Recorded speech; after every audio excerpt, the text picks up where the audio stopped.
Isso, tá começando. Gente, que coisa boa ser brasileira. Esse livro de Socorro Racioli, cearense. Minha mãe dizia que a gente não devia espalhar que era cearense, não, para não dar inveja.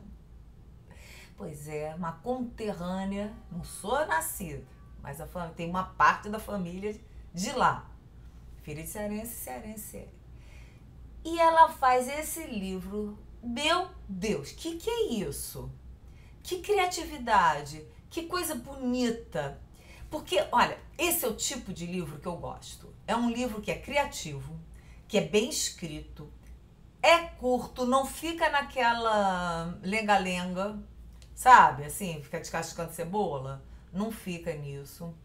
Que fingindo que tá fazendo poesia, não tá, né? Porque fica só naquela coisa, não fica.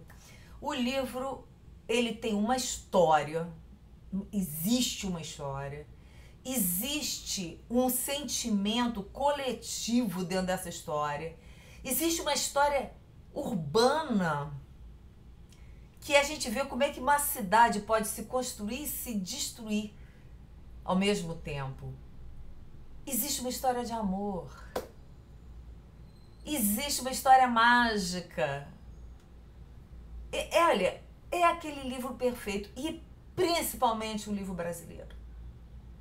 Eu lendo no final ela fala sobre o curso de escrita que ela fez, mas ela é uma escrita brasileira. Então, o que é a cabeça do santo? Quando eu vi, eu não sabia o que era, não sabia nada. Eu só sabia que o livro era bom, porque eu tenho uma prima que escreve no jornal lá do Ceará.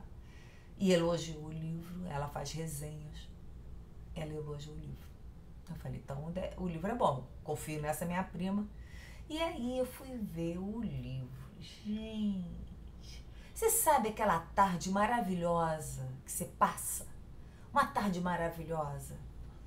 O início do livro, eu confesso que eu fiquei um pouco assustada. Não, porque era muita desgraça. E eu tô numa idade que eu não consigo mais ler desgraça, ver desgraça. É tristeza só se tem que. Porque assim, na nossa vida, todo mundo passa por uma desgraça. Infelizmente. A não ser aquele, né? Como dizia aquele filme. Com aquele filme que ele falava assim: ah, não, quem come macarrão com salada e tal não passa por desgraça nenhuma, né?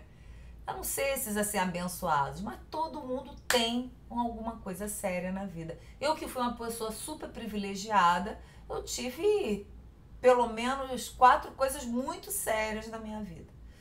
Muitas tristezas, assim, que a gente se recupera e vai adiante, né?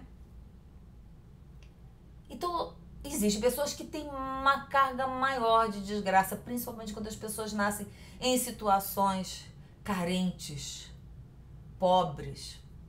E no início é isso. É esse homem que a gente pensa que é uma coisa e depois não é, porque ele começa como se ele já tivesse, alguém tivesse encontrado. Aí acharam ele bonito, apesar dele estar muito com andrajos e tal, acharam ele bonito e resolveram salvar. Beleza, tem essas coisas. Aí essa parte já me lembrou duas coisas, já me lembrou um filme e me lembrou uma novela que tinha essa história também de alguém perdido, um homem bonito, mas que por ser bonito, né, foi bem tratado. É feito o príncipe da Cereazinha também é assim, né? É bonito e também tratado.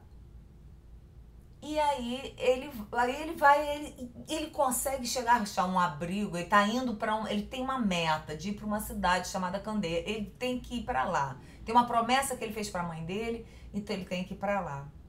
E nessa cidade ele tá exausto, com fome e tal, ele dorme numa caverna. Até aí a gente tá assim, né? Achando tudo normal e meio assim, por que dizem que esse livro é tão bom, né?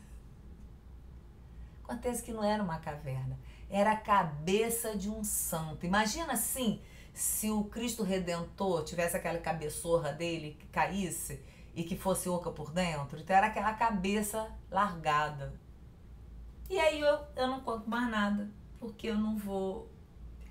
As surpresas são tão grandes, e a beleza, a poesia, tudo, parece assim que ela fez uma condensação dos textos de Shakespeare. Te juro. Porque tem vingança, tem traição, tem maltrato, tem pureza, tem bondade, tem cura, tem tudo nesse livro. Fininho. A cabeça do santo é um milagre. Pode deixar que é um milagre.